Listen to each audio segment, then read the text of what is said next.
You are listening to Eye of the Triangle, WKNC's weekly public affairs program from the campus of North Carolina State University in Raleigh. Any views and opinions expressed during Eye of the Triangle do not represent NC State or student media.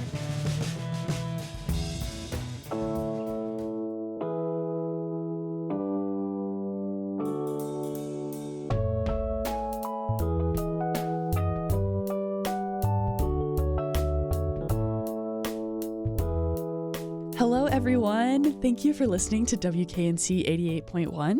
My name is Breyton Hill, and I want to wish everyone a happy Women's History Month. March is almost over, but before it goes, I want to highlight and celebrate some women who are influential and critical to the advancement of science. But first, why is Women's History Month in March? Starting way back in 1911, March 8th was officially recognized as International Women's Day. Then, in 1969, Laura X., a women's rights activist, organized a march in Berkeley, California on International Women's Day. This led to the United Nations distinguishing March 8th as a day for women's rights and international peace, along with officially recognizing it as International Women's Day in 1977. In 1978, the Sonoma County Education Task Force planned Women's History Week in Santa Rosa, California, built around International Women's Day. And in 1980, President Jimmy Carter issued a presidential proclamation that the week of March 8th is National Women's History Week. The proclamation stated, "From the first settlers who came to our shores, from the first American Indian families who befriended them, men and women have worked together to build this nation. Too often the women were unsung, and sometimes their contributions went unnoticed. But the achievements, leadership, courage, strength, and love of the women who built America was as vital as that of man whose names we know so well." Responding to growing popularity, Congress, over the next couple of years, continued to pass resolutions designated a week in March as Women's History Week. In 1987, after lots of petitioning, Congress designated the month of March as Women's History Month. Since then, Women's History Month has only grown, taking on different themes each year. This year, 2026, the theme is Leading the Change, Women Shaping a Sustainable Future.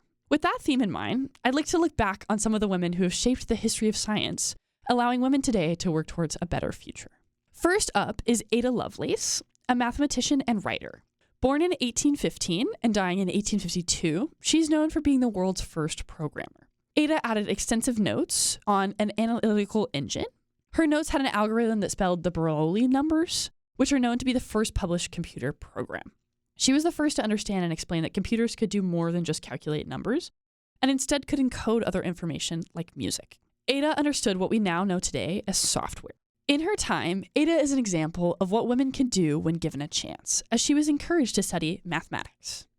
Henrietta Lacks, born in 1920 and dying in 1951, has also been influential in medical research, however, without her consent.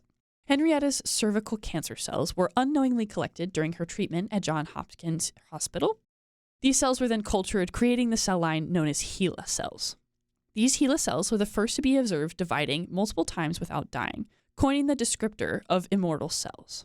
These cells were rapidly reproduced and shipped all over the country to aid in research for the polio vaccine, cancer research, AIDS research, gene mapping, and much, much more.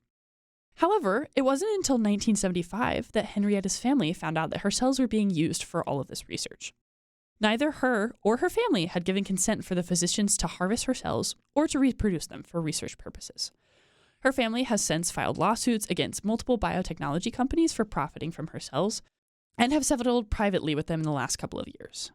Henrietta's cells have not only advanced medical research significantly, but also brought to light important concerns about informed consent and privacy around medical records, genetics, and the role that race plays in both of those.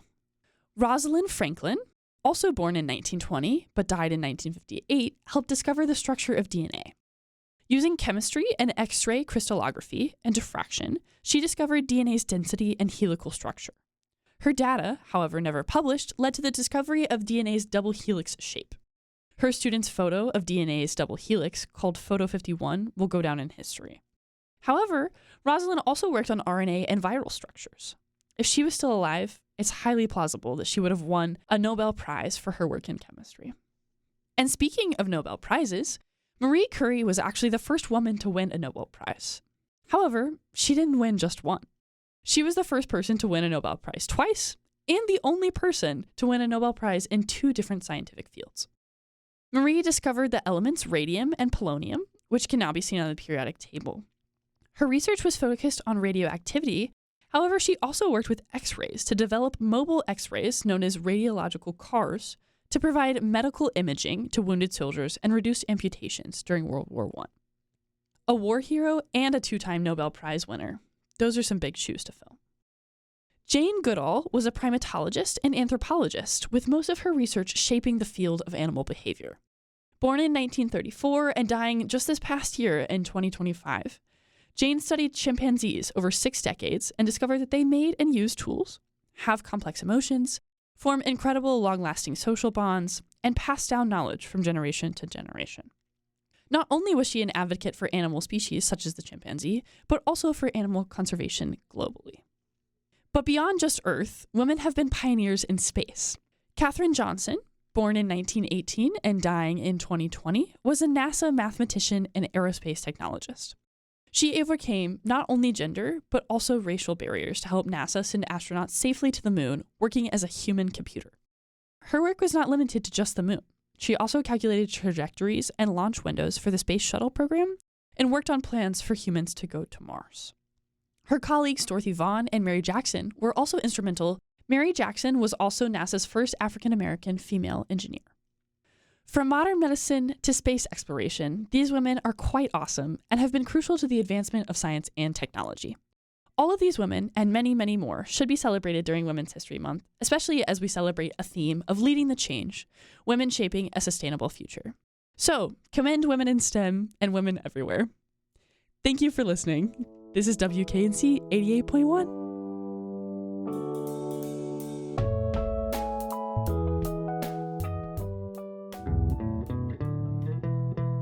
This has been Eye on the Triangle from WKNC 88.1 FM HD1 Raleigh.